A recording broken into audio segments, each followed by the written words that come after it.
The gospel of Jesus is as radical and relevant to our own lives today as it was 2,000 years ago.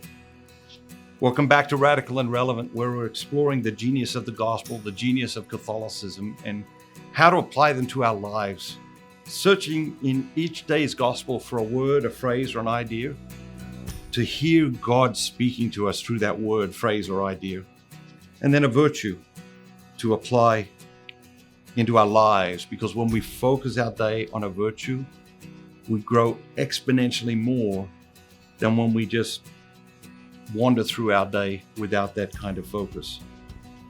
And when Jesus returned to Capernaum, after some days, it was reported that he was at home, and many were gathered together, so that there was no longer room for them, not even about the door. And he was preaching the word to them. And they came, bringing to him a paralytic, carried by 4 men. And when they could not get near him because of the crowd, they removed the roof above him. And when they had made an opening, they let down the stretcher on which the paralytic lay. And when Jesus saw their faith, he said to the paralytic, "My son, your sins are forgiven."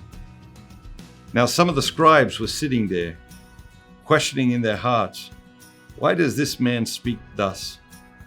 This is blasphemy. Who can forgive sins but God alone?"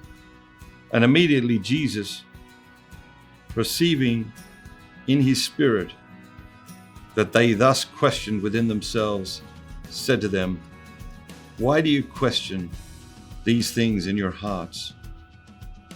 Which is easier, to say to the paralytic, 'Your sins are forgiven,' or to say, 'Rise, take up your stretcher and walk'? But that you may know that the Son of Man has authority on earth to forgive sins." He said to the paralytic, "I say to you, rise, take up your stretcher and go home." And he rose and immediately took up his stretcher and went out before them all, so that they were all amazed and glorified God, saying, "We never saw anything like this." So much here. There's the paralytic, there's the 4 men that lower him through the roof. Every single one of us needs 4 people in our lives like that. I want 4 men in my life like that who are that committed to getting me close to Jesus. It's a beautiful friendship right here. We're experiencing a beautiful friendship. But the phrase that I want to strike on today is, "We never saw anything like this." And in this reading, it's so rich, because the scribes are saying, hey, he can't forgive sins because only God can forgive sins. And Jesus is essentially demonstrating, you're right, only God can forgive sins, and I am God. And to prove to you that I'm God, let's ask, is it easier to say, "I forgive your sins," or is it easier to say to this paralytic man, "Get up and take your stretcher and walk and go home"?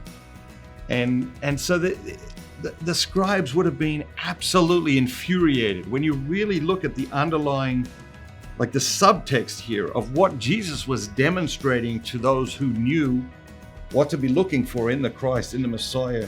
They must have been absolutely infuriated. He says to them, "Why do you question these things in your heart?" I think it's a good question for us to ask ourselves, or to let Jesus ask us today. Like, why do you question these things in your heart? And what are those things for you? Different things for you than for me? Different things for you in this time in your life than maybe 10 years ago? But what are you questioning in your heart, and why do you question those things in your heart? But the phrase, "We never saw anything like this." We allow God to work in us. That is what we're going to experience. We're going to experience life on a whole new dimension, on a whole new realm, on a whole new level. Not just an incremental tweak, but something extraordinary, an extraordinary shift, an extraordinary transformation. And we will say, "We never saw anything like this." And other people will say, "We never saw anything like this," if we will make ourselves available to God. How much? 100%. And so again, to question ourselves today, how available are we to God? 20%, 80%, 96.4%. And again, to pray that prayer that we've talked about so many times, make ourselves 100% available to God, because that is when miracles happen.